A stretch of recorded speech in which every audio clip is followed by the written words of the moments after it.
Então, galera, hoje eu vou falar aqui pra vocês sobre Karl Popper. Então, vamos lá.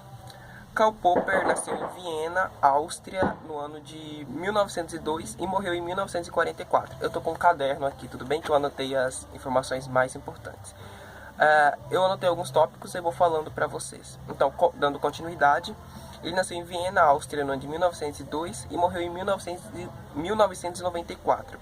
Ele é formado em filosofia pela Universidade de Viena. Também é considerado um dos filósofos da ciência mais populares do século XX. Além disso, ele é conhecido também por sua ampla rejeição pelo método indutivista como procedimento científico. E essa rejeição ela é trabalhada em uma das suas mais famosas e conhecidas obras, que é A Lógica da Pesquisa Científica, que é inclusive onde se encontra um dos seus mais conceituados termos, que é o conceito que eu vou apresentar hoje aqui para vocês, que é o de falseabilidade, também conhecido como refutabilidade ou falsificabilidade, né? Então, antes de eu falar do conceito em si, eu quero falar sobre os aspectos que circundam esse conceito. Então vamos lá. Segundo Popper, as teorias científicas elas não trazem verdades absolutas. O que isso quer dizer? Quer dizer que as teorias científicas elas são conjecturais, ou seja, elas atendem a um determinado momento específico. Elas são dadas como verdadeiras naquele momento, né? Elas fazem parte de uma determinada conjectura. E para comprovar essa conjecturalidade da teoria científica, Popper utiliza o exemplo do geocentrismo, né? Que por muito tempo acreditou-se que o Sol era quem girava em torno da Terra, até que essa teoria ela foi refutada, falsificada pela teoria heliocêntrica de Copérnico. Eu vou falar falsificada, refutada, mas ambos são a mesma coisa, são sinônimos, tudo bem? Mas eu vou estar trocando para não ficar muita repetição. Então, o que faz a gente pensar que em uma visão de Popper dá para a gente concluir que as teorias científicas vigentes atualmente elas são provisórias. Elas asseguram algo que no futuro esse algo pode ser revelado como falso. Ou seja, a verdade na visão de Popper ela é inalcançável e sim, ela é inalcançável, entretanto ela é provisória. Agora, sintetizando tudo isso que eu falei, a gente dá para concluir que falsibilidade é a ideia de você refutar, falsificar uma teoria. Ou seja, você submete a uma teoria a teste e prova empiricamente que essa teoria ela é falsa. Tá, mas por que provar que uma teoria científica é falsa? Porque para Popper, a ideia de falsificar uma teoria faz com que a ciência progrida, alavanque. É claro que ninguém falsifica uma teoria só por falsificar. Não, até porque a falsibilidade ela não consiste em eliminar teorias, e sim testar o grau de confiabilidade, de segurança dessa teoria. Porque quanto mais uma teoria ela resiste às tentativas de refutação, falsificação, mais confiável ela é, entende? Mas é claro que para Popper, nem toda teoria ela é passível de refutação. E nesse sentido ele faz uma distinção entre o que é teoria científica e o que não é teoria científica.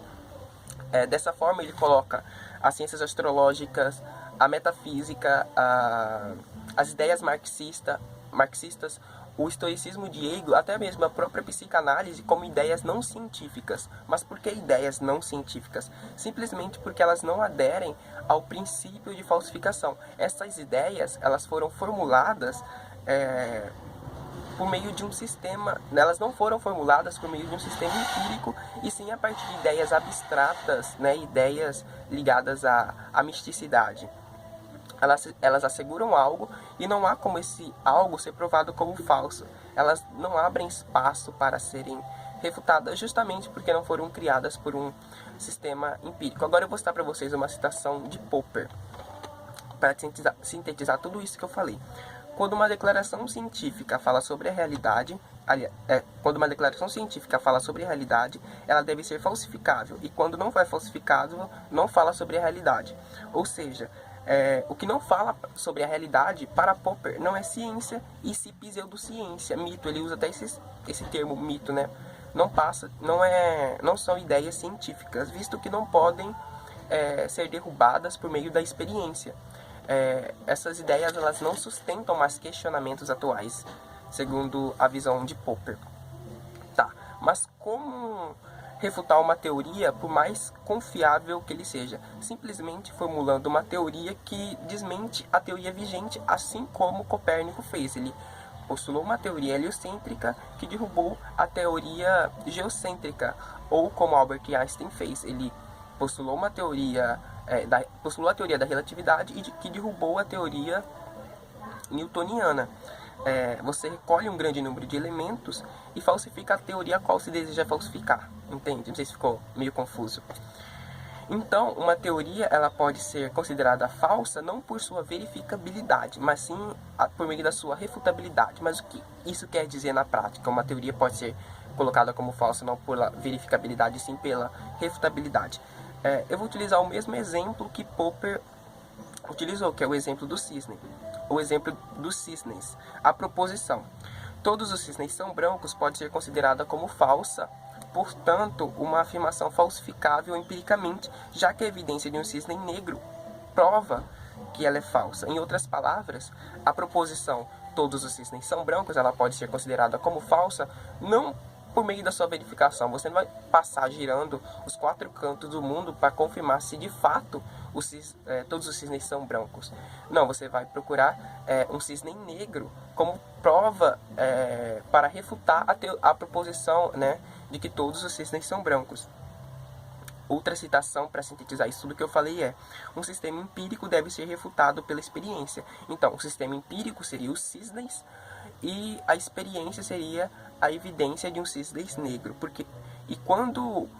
De um cisne negro. E quando uma teoria científica é refutada, ela deve ser imediatamente desconsiderada, porque ela foi refutada, ela foi posta como uma inverdade.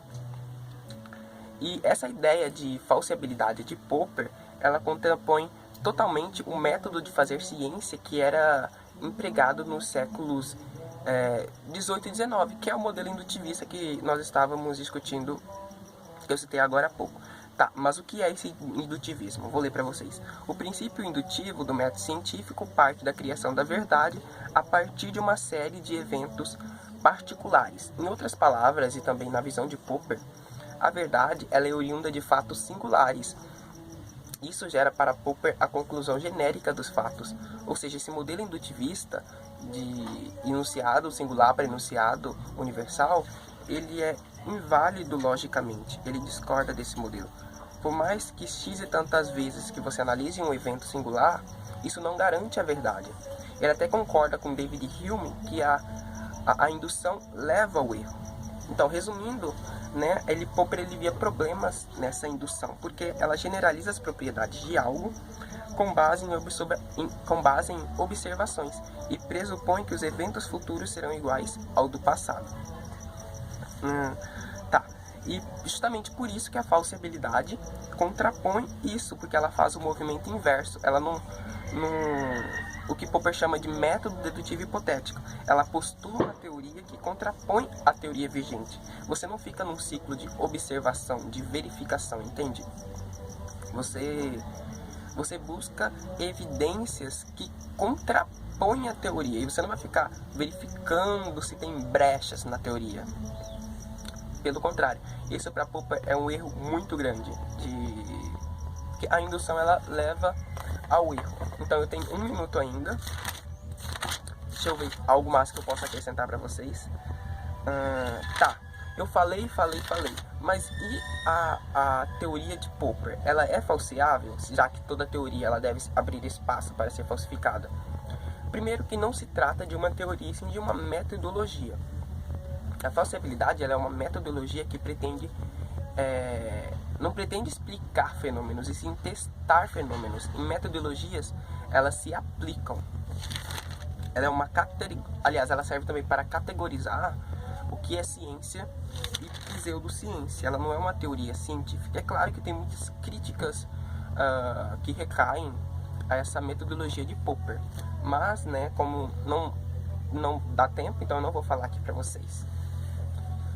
Então, galera, eu falei um pouco rápido. Eu sei que pode ficar embaraçado meio, então vocês coloquem aí no modo lento, porque eu tenho 10 minutos de apresentação e eu tenho que falar o essencial. Aí desculpa aí não postar vídeo. Se vocês quiserem também podem dar dislike. Tchau. Mas eu vou postar vídeo.